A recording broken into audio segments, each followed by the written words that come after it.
ராமேஸ்வரம் நோக்கி சென்ற சேது விரைவு ரயிலில் நடந்தது என்ன?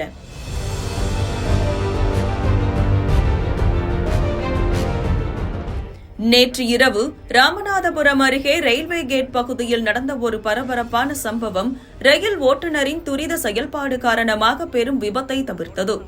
நடந்தது என்ன பார்க்கலாம்.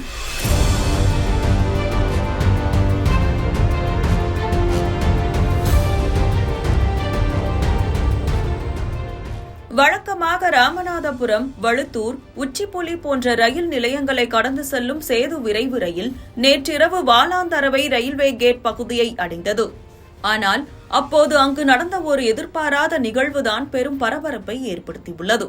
ரயில் ஓட்டுநர் அந்த கேட் மூடப்படாமல் திறந்திருந்ததை கண்டதும் ஒரு நொடி கூட தாமதிக்காமல் ரயிலை உடனடியாக நிறுத்தியுள்ளார். பின்னர் அவரே ரயிலிலிருந்து இறங்கி கேட் கீப்பரை அழைத்து கேட்டை மூடும்படி கேட்டுக் கொண்டார். அதன் பின்னரே ரயில் பயணத்தை தொடர்ந்தது. இந்த செயல் ரயிலில் இருந்த நூற்றுக்கணக்கான பயணிகளின் உயிரை காப்பாற்றியது. இந்த விபரீத சம்பவம் குறித்து கேட் கீப்பரிடம் விசாரித்த போது தகவல் தொடர்பில் ஏற்பட்ட திடீர் தொழில்நுட்ப கோளாறு காரணமாகவே கேட்டை மூட முடியவில்லை என்று அவர் தெரிவித்துள்ளார். ஆனால் ரயில்வேயின் இந்த விளக்கத்தை மக்கள் ஏற்கவில்லை. கேட்டு அடைக்கல, ட்ரெயின் வந்ததுக்கு அப்புறம் இப்ப ஒரு 5 நிமிஷத்துல கேட்டு அடைக்கிறாங்க. வண்டி வந்துருச்சு, கேட்டு ஓப்பன் இருந்துச்சு. கார்லாம் இன்னைக்கு 2-3 வண்டியெல்லாம் இன்னைக்கு அடிபட பாதிச்சு. கேட்டுக்கு பொருள் இவ்வளவு மோசமா இருக்காங்க. பாரு ஏற்றிட்டீங்க, சொல்லுங்க. நான் மேல பாதி கூட ஏறி போகணும், வண்டி சத்தம் கேட்டு ரிவர்ஸ் ஆடு. வண்டி நிக்குது, நம்ம வண்டி இப்பதான் லாக் பண்ணி டிரைவர் போய் இப்பதான் வண்டி எடுக்கிறாப்புல. பாருங்க ரயில்வே நிர்வாகம் எந்த அளவுக்கு இருக்குன்னு.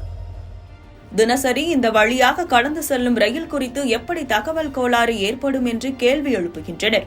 இது ரயில்வே ஊழியரின் அலட்சியம் காரணமாகவே நடந்தது என்றும் ரயில்வே நிர்வாகம் இதற்கு பொறுப்பேற்க வேண்டும் என்றும் பொதுமக்கள் வலியுறுத்தி வருகின்றனர்.